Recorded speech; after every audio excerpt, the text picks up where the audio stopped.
உலகத்தில் எல்லாருக்குமே இருக்கிற ஒரு முக்கியமான கேள்வி, எப்படா இந்த போர் முடிவுக்கு வரும்? ஈரான் மீது அமெரிக்காவும், இஸ்ரேலும் நடத்துகிற இந்த போர் எப்படா முடிவுக்கு வரும்? எப்படா எங்கே பிரச்சனை தீருன்றது தான் கேள்வியாக இருக்கிறது. சத்தியமாக தெரியாதுங்க. அது டொனால்ட் ட்ரம்ப்புக்கே தெரியாது. அப்புறம் என்னத்துக்கு இந்த வீடியோன்னு தானே கேட்குறீங்க. உண்மையாக நிறைய பேருக்கு இந்த போர் எப்போ முடியும், இந்த பிரச்சனைகள் எப்போ முடிவுக்கு வரும்ன்ற கேள்வி இருந்தாலும் கூட இந்த கேள்விக்கு யாருக்குமே சரியாக விட சொல்ல தெரியாது. ஆனால் சில விஷயங்களை பார்க்கும்போது இந்த போர் முடிவுக்கு வருமா, இல்லை மூன்றாம் உலக போராக மாறுமான்ற அச்சமும் சில கேள்விகளும் இருக்கக்கூடும். அதுக்கு நாங்கள் சில விடயங்களை பார்த்தா இப்போ என்ன நடக்குது அப்படின்றத பார்த்தா ஓரளவு அந்த இந்த பிரச்சனை எந்த திசையை நோக்கி போடுறதுன்றதை பார்க்கக்கூடியதாக இருக்கும். முதலாவது, கடந்த 28ஆம் தேதி அயத்துல்லா அல் கொமேனி கொல்லப்பட்டார். போர் தொடங்கி மிக குறுகிய காலத்திலே அவர் கொல்லப்பட்டது. அடே, மொசாடுக்கு இவ்வளவு பெரிய பவரா, இவ்வளவு துல்லியமாக தாக்கி அந்த ஈரானிய அதிஉச்ச தலைவரை, சுப்ரீம் லீடரை கொண்டுட்டாங்க, அப்படி போர் முடிஞ்சிரும் அப்படின்னு நினச்ச நேரம் தான் அங்கே ட்விஸ்ட் வச்சுருந்தாங்க. காரணம், அந்த தலைவருக்கு பிறகு மிக வலுவாக கட்டி அமைக்கப்பட்ட இராணுவ பாதுகாப்பு படை அல்லது ஈரானிய இராணுவம் தொடர்ந்து செயற்பட ஆரம்பிச்சது.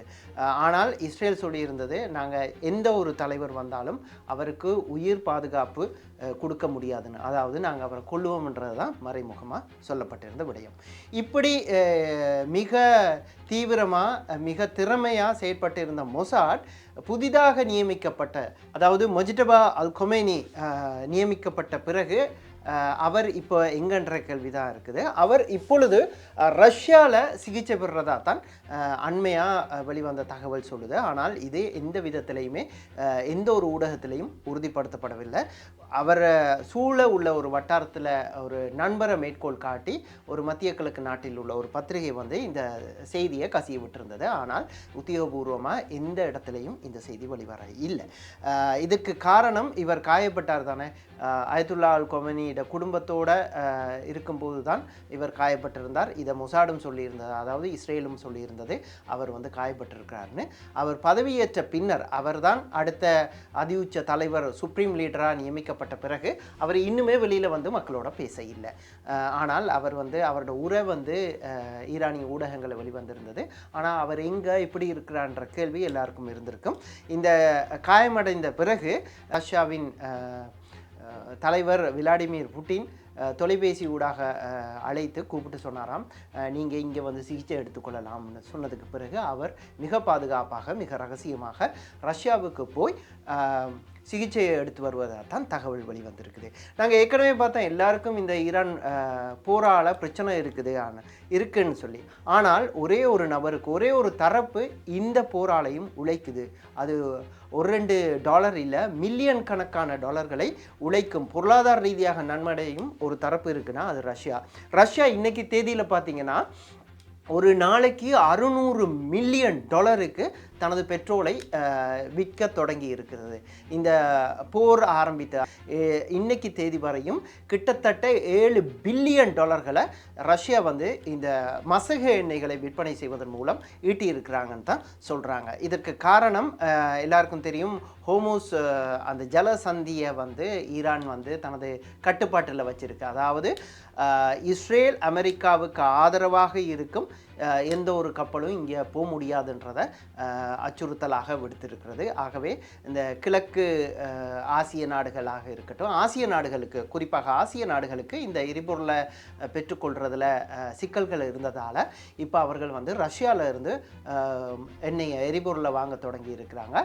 இந்த பொருளாதார ரீதியாக ரஷ்யாட்ட இருந்து நீங்கள் எரிபொருளை எடுக்கக்கூடாதுன்றதுக்கான தடையை அமெரிக்கா விதித்திருந்தது. அதையும் இப்போ தற்காலிகமாக நீக்கப்பட்டு இருக்கிறதால இந்த ரஷ்ய எரிபொருள் சந்தை அவங்களுக்கு வந்து அந்த சொல்லுவாங்களே, எரிகிற வீட்டில் பிடுங்கின மட்டுக்கு லாபம்னு சொல்லி, அந்த எரிகிற வீடு இப்போ ஈரான் மத்திய கிழக்கு எரிந்து கொண்டு இருந்தாலும் ரஷ்யா தனது எரிபொருள் வியாபாரத்தை மிக சிறப்பாக செய்கிறதாகத்தான் பார்க்கப்படுகிறது, சொல்லப்படுகிறது. இந்த நிலையில் டொனால்ட் ட்ரம்ப் மிகப்பெரிய நெருக்கடியை சந்தித்து இருக்கிறதாகத்தான் பார்க்கக்கூடியதாக இருக்கிறது. அதாவது ஹோமோஸ் ஜலசந்தி இப்போ மூடப்பட்டிருக்கு. இதை விடுவித்துக் கொள்றதுக்கு தண்டை ஒரு பிட்டை போட்டு பார்த்தார் நேற்று முன்தினம். நேச நாடுகள் அல்லது இந்த ஹோமோஸ் ஜலசந்தி ஊடாக பெட்ரோலை பெற்றுக்கொள்ளும் நாடுகள் நீங்கள் வந்து போர்க்கப்பல்களை அனுப்பணும், அதன் ஊடாக எரிபொருள் விநியோகத்தை மேற்கொள்ளணும் அப்படின்ற ஒரு கோரிக்கை முன் வச்சிருந்தாரு. ஆனால் யாருமே நேரடியாக அதில் பங்கு கொள்வதற்கு தயாராக இல்லைன்னு சொல்லி இருக்கிறாங்க. இது மிகப்பெரிய கடுப்பை ஏற்படுத்தி இருக்கு ட்ரம்ப்புக்கு. அதை பல நேரங்களில் பத்திரிகையாளர் சந்திப்புகளில் பல நேரங்களில் பல விதமாக டொனால்ட் ட்ரம்ப் வெளிப்படுத்தி இருக்கிறார். முதல்ல சொன்னார், நீங்கள் எல்லாம் கட்டாயம் வரணும், இந்த ஹோமூஸ் ஜலசந்தி ஊடாக எரிபொருள் விநியோகத்தை உறுதி செய்கிறதுக்கு உங்களோட போர்க்கப்பல்களை அனுப்பணும் அப்படின்னு சொல்லியிருந்தார். ஆனால் ஜெர்மனோ, ஃப்ரான்ஸோ, ஜப்பானோ, பிரித்தானியாவோ, கனடாவோ, ஆஸ்திரேலியாவோ யாரும் இதில் நேரடியாக பங்கு கொள்வதற்கு தயாராக இல்லை. அதே மாதிரி நேட்டோ நாடுகளுக்கும் ஒரு அழைப்பு விடுத்திருந்தார். நீங்கள் வர இல்லைன்னு சொன்னால், இதில் நீங்கள் ஈடுபட இல்லைன்னு சொன்னால் உங்களது எதிர்காலம் கேள்விக்குறியாக இருக்குன்னு சொல்லி ஒரு மறைமுகமான அச்சுறுத்தலையும் விடுத்திருந்தார். இந்த நிலையில தான் அடுத்த இன்னும் ஒரு தகவல் வெளிவந்திருக்குது. பெஞ்சமின் நெத்தன்யாகு, அதாவது இஸ்ரேலிய பிரதமர் மீது ஈரான் மேற்கொண்ட தாக்குதலில் வந்து அவர் கொல்லப்பட்டு இருந்ததா ஒரு செய்தி வெளிவந்திருந்தது. அந்த நிலையில் ஒரு ஏஐ வீடியோவை வெளியிட்டு இருந்தாங்க. அந்த ஏஐ வீடியோவில் பெஞ்சமின் நெத்தன்யாகுக்கு 6 விரல் இருப்பதா காட்டப்பட்டிருந்தது. இல்லாட்டி அந்த ஏஐ செய்தவர் சரியாக செய்யலைன்னு நினைக்கிறேன். ஒரு 6 விரல் இருந்ததால் அதுவும் சர்ச்சையை ஏற்படுத்தியதுக்கு பிறகு பெஞ்சமின் நெத்தன்யாகு நேரடியாக ஒரு காஃபி ஷாப்புக்கு வந்து ஒரு கோப்பி குடிப்பதை போல் ஒரு வீடியோவை வெளியிட்டு இருந்தார். அவர் சொன்னார், இப்போ கையை பாருங்கள், இந்த கையில் விரல்களை எண்ணிக்கொள்ளுங்க, சரியாக இருக்குது அப்படின்றது. அதாவது இது வந்து உண்மையான வீடியோன்னு சொல்கிறதுக்காக அந்த வீடியோவை வெளியிட்டு இருந்தார். இன்னும் ஒரு தகவல் என்னென்னா, இஸ்ரேலுக்கான அந்த மிகப்பெரிய பாதுகாப்பு கட்டமைப்பு இப்போ கொஞ்சம் கொஞ்சமாக ஈரான் சிதைத்து வந்திருக்கிறதா தான் சொல்லப்படுது. ஒரு தகவல் வெளிவந்திருக்குது. இஸ்ரேல் தனது ஏவுகணைகளை மறித்து தாக்குதல் நடத்தும் அந்த கட்டமைப்பு கொஞ்சம் கொஞ்சமாக பலவீனம் அடையுதுன்னு. இந்த நிலையில தான் டொனால்ட் ட்ரம்ப் நேட்டோவை உள்ளே இழுத்து விடலாம்னு ஒரு முயற்சியை மேற்கொண்டார். தனது நேச நாடுகளுக்கு ஒரு அழைப்பு விடுத்திருந்தார். ஆனால் அவர்கள் வந்து யாருமே ஏற்றுக்கொள்ள இல்லை. இது வந்து எப்படி ட்ரம்ப் எடுத்துக்கொள்கிறாருன்னா, நான் சும்மா கூப்பிட்டு பார்த்தேன் யார் வராங்கன்னு, இப்போ தான் யார் யார் என்னென்ன நிலைப்பாட்டில் இருக்கிறாங்கன்றதை தெரிந்து கொள்வதற்கு இது ஒரு நல்ல சந்தர்ப்பம்னு டொனால்ட் ட்ரம்ப் விழுந்தாலும் மீசையில் மண்ணூட்டாத மாதிரி ஒரு அறிக்கையை வெளியிட்டு இருக்கிறாரு. எது எப்படியோ உலகளாவிய நாடுகளில் உள்ள மக்கள் அமெரிக்கா மீதும் இஸ்ரேல் மீதும் மிகப்பெரிய கோபத்தில் இருக்கிறாங்க. காரணம், அது வந்து ஈரானுக்கு சார்பாக அவர்கள் இல்லாட்டியும் வந்து கடைசியான அந்த அவர்களது மக்களது வாழ்வாதாரத்தை பாதித்து இருக்கிறதால ஒவ்வொரு நாட்டிலையும் எரிபொருளின் விலை வந்து கணிசமாக கூடி இருக்குது. இன்னும் ஒரு 3 வாரங்களுக்கு தாக்குதல் நடத்துகிறதா இஸ்ரேல் சொல்லி இருக்கு. இன்னொரு 3 வாரங்களுக்கு தாக்குதல் நடத்தணும்னு சொல்லி இருக்கிறதால இன்னும் இந்த மசகு எண்ணெயின் விலை இப்போவே $100 தாண்டி போயிருக்குது. அது $150 வரை போகக்கூடும் என்ற ஒரு மதிப்பீடு செய்யப்பட்டிருக்கிறது. அப்படி எரிபொருள் விலை கூடுமாக இருந்தால் மிகப்பெரிய சிக்கல்களை 3ஆம் உலக நாடுகள் சந்திக்கக்கூடும் என்றது தான் கடைசியாக வந்த தகவலாக இருக்கிறது. இப்போ இந்த நேச நாடுகளை ட்ரம்ப் அழைத்தது ஏன் அமெரிக்காவுக்கு அந்த ஸ்ட்ரென்த் இல்லையா அப்படின்ற ஒரு கேள்வி கேட்கலாம்.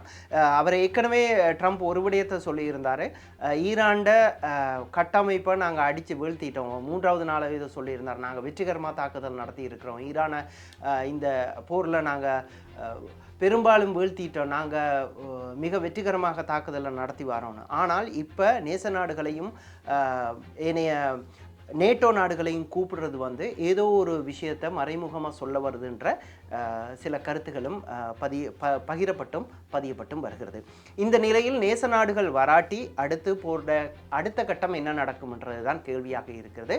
ஆனால் ஈரான், இஸ்ரேல், அமெரிக்கா இந்த 3 தரப்பும் மோதிக்கொள்ளும் நிலையில் இன்னும் ஒரு நாடு இதில் தலையீடு செய்யுமாக இருந்தால் அது நிலைமையை மேலும் மோசமாக்கும். அத்தோட மிகப்பெரிய வல்லரசு நாடுகள், சக்தி கொண்ட நாடுகள் உள்ளே வருமாக இருந்தால் இது 3ஆம் உலக போராக கூட மாற்றமடையக்கூடும். ஆகவே ட்ரம்பின் அழைப்பை நிராகரித்தது மிக சரியான முடிவுகளாகத்தான் அந்தந்த நாடுகளும் பொருளாதார வல்லுநர்களும் பார்க்குறாங்க. ஏன்னா இது ஒட்டுமொத்த உலகத்தையும் பாதிக்கக்கூடிய ஒரு விஷயம். விஷயம் என்பதால் இது தள்ளி இருக்கிறதே நல்லதுன்ற ஒரு தீர்மானத்தில் அவர்கள் அந்த அந்த முடிவை எடுத்தது சரியாக இருக்குன்னு சொல்கிறாங்க. நேச நாடுகள் என்ன சொல்லுதுன்னா, நீங்கள் ஆரம்பித்த பிரச்சனை, நீங்களே நெருப்பை பற்ற வச்சுட்டு புகைது பாரு அப்படின்னு எங்கள் மேலே குற்றம் சாட்டக்கூடாது. ஆக நீங்களே இந்த பிரச்சனையை முடிவுக்கு கொண்டு வரணும்ன்றது தான் நேச நாடுகள் கூறியிருக்கிறது. நேச நாடுகள்னு சொல்கிறது இரண்டாம் உலக யுத்தத்தில் போது 2 தரப்பு இருந்தது. ரஷ்யாவுக்கு ஒரு தரப்பு ஆதரவாகவும் அமெரிக்காவிற்கு ஒரு தரப்பு ஆதரவாகவும் இருந்தது. இதை விட அணிசேரா நாடுகள் இருந்தது. இப்போ இந்தியா போன்ற நாடுகள் மிகப்பெரிய நாடுகளாக இருந்தாலும் எந்த அணியும் எந்த பக்கத்தையும் எடுக்காத நாடுகளாக இருந்தன. ஆக இரண்டாம் உலக யுத்தத்தின் போது அதன் பின்னர் கொள்கை அளவில் அமெரிக்காவோடு செயற்படக்கூடிய நாடுகள் கூட இந்த யுத்தத்தில் பங்கெடுக்க நாங்கள் ரெடியாக இல்லைன்ற செய்தியை சொல்லி இருப்பது ட்ரம்ப்புக்கு மிகப்பெரிய ஏமாற்றத்தை கொடுத்துருக்கு. அதே போல் இன்னொரு விடயத்தையும் அமெரிக்க அதிபர் ட்ரம்ப் சொல்லி இருக்கிறார்.